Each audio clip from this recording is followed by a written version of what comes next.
There are common confusions I see almost every piano students. If you're a beginner or if you're somewhere in intermediate, continue to watch this video to make sure that you're not living with this confusion. Hi, I'm Kristina Lee, and I have taught piano for tens of thousands of hours. And I'm bringing my expertise into this space so that you're not making the same mistake, especially if you're a self-learner and you don't have anybody to kind of help you out in the process. So let's get to it. First is not understanding what half steps and whole steps are.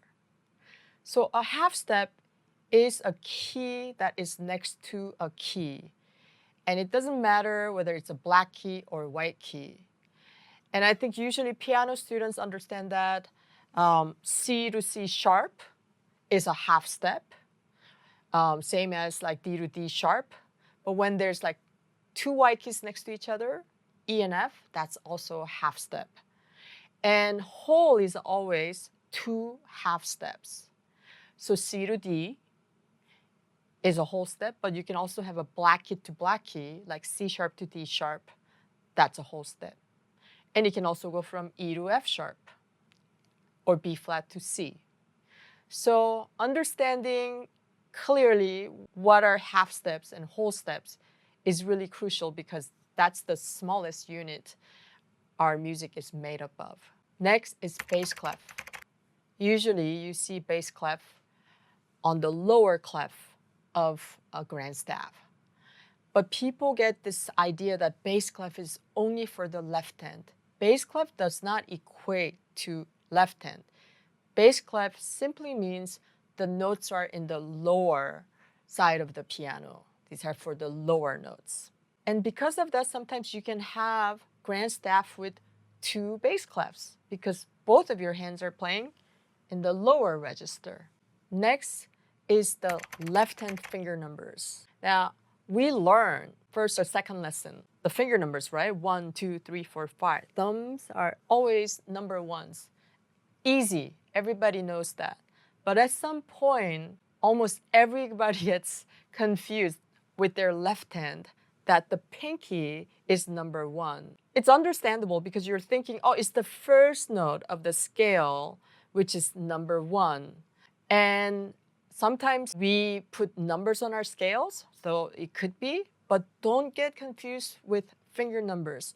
Finger numbers are very, very important when you're learning to coordinate and when you're learning to play hands together. So if you have any confusion on that, please clear it up. This is something that I see happening to almost everybody at some point. Next is the name middle C. Middle C is middle C, but it's not in the middle of the keyboard. It's not right in the middle. If you look at a full-size 88-key keyboard.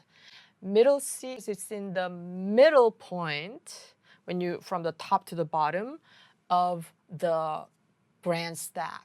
And if you can understand that, you can also see that all the C's are in mirror image of each other. I hope this makes sense, but keep that in mind. Middle C is because it's in the middle of the grand staff. Next is the name piano.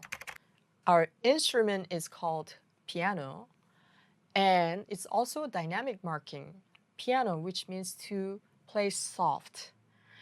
And they're exactly the same word because our instrument was called pianoforte, meaning it's an instrument that could make quieter sound and a louder sound because its predecessor did not have that kind of dynamic range. And when this was invented in Italy, it was a surprise that it could make such dynamic difference.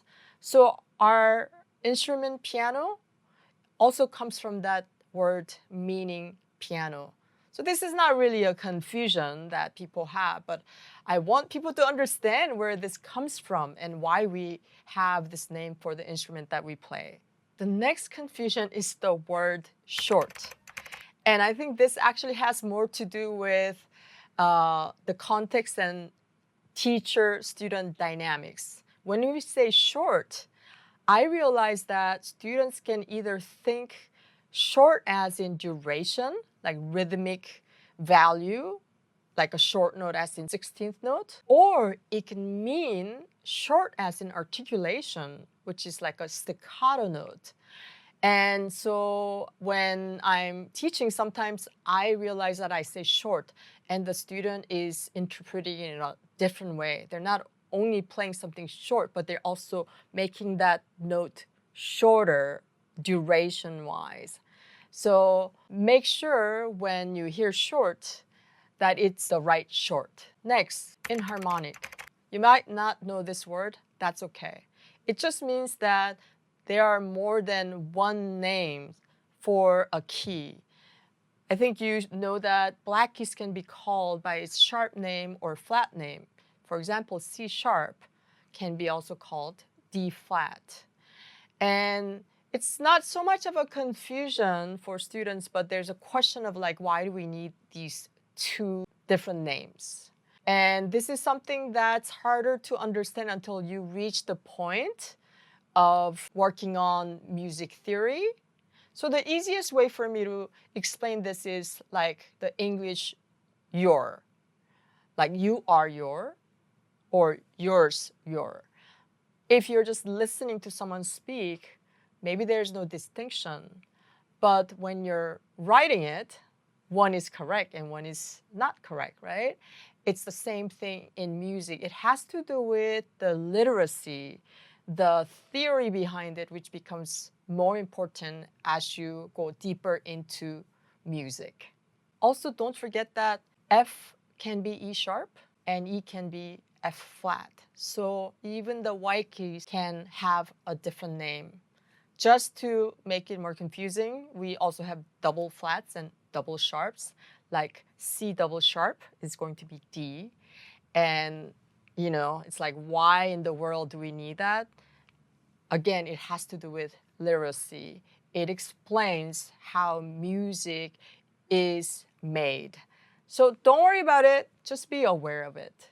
Next is the difference between written music versus how it translates on the keyboard. Like written music may seem like one thing to you, but when you play on the keyboard, it may be different than what you expected. A great example is a harmonic third. When you look at harmonic third on the score, on the music, they touch each other. So it feels like the key should be touching each other on the piano, but actually it's a skip. So just be aware of that. Next, time signatures.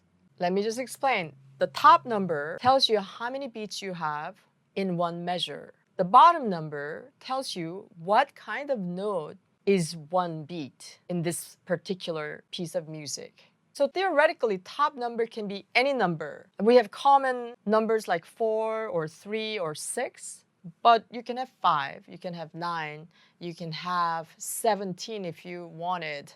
It's not very practical, but theoretically, all of those things are possible. But the bottom number, you can only use certain numbers that represent the type of note you're talking about.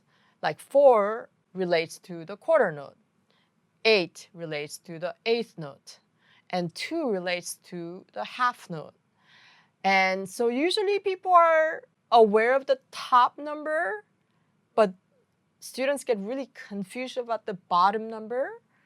So make sure you pay attention to the time signature and know exactly what kind of rhythm and beats you're dealing with. I'm probably going to talk about time signatures again in another video because there's a lot of confusion there, and there's a way of understanding how to interpret certain time signature into your playing. Next is the size of measures. Now, a measure is a measure and it has same number of beats, therefore same length of time regardless of how big or small that measure is in a piece of in the same piece of music. But when students see like physically small looking measure, like in this example of Beethoven Moonlight Sonata, you see like in one measure you have all these notes, but then in the next measure you just have like one chord. So therefore, practically, just so we can write the music, it becomes very condensed. But that is the same length as the measure before. And oftentimes students just kind of skip that part and make it short. This happens all the time. It doesn't really register that you have to fully count all the beats in that measure. So beware of that. This is like one of the probably pet peeves of a lot of like piano teachers, because we want them to count all the beats in the measure. Hi, this is Kristina. If you haven't subscribed to this channel yet, I would love for you to subscribe. And if you like my teaching, please check out my course, Simple and Beautiful Piano for Adult Beginners. This is last one for this video, and this is the question of how long is a whole note. Whole note is like 4 beats long, right? But how long do you hold that whole note? So physically, oftentimes we cannot hold that whole note for complete 4 counts. In this example of Nouveau Le Bianche, left hand has these long notes. They're actually bigger than whole note. Let's see, it goes like this.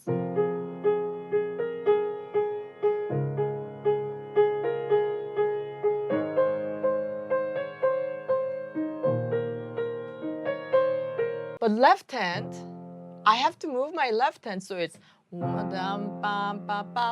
I'm lifting. I have to lift before the full 4-beat count so that I can play the next note at its right beat.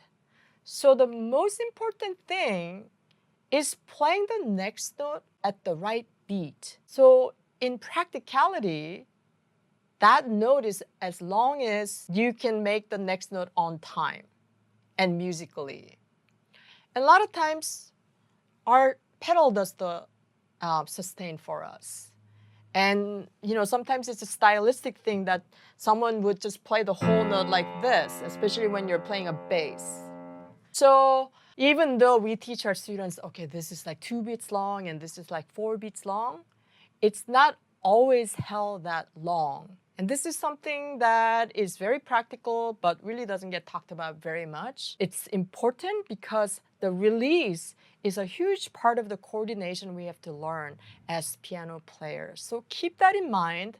And if you're having a trouble with the spot, really think about when you are releasing your hand, because the key might be there that you might not be releasing early enough. I hope this clarifies some things.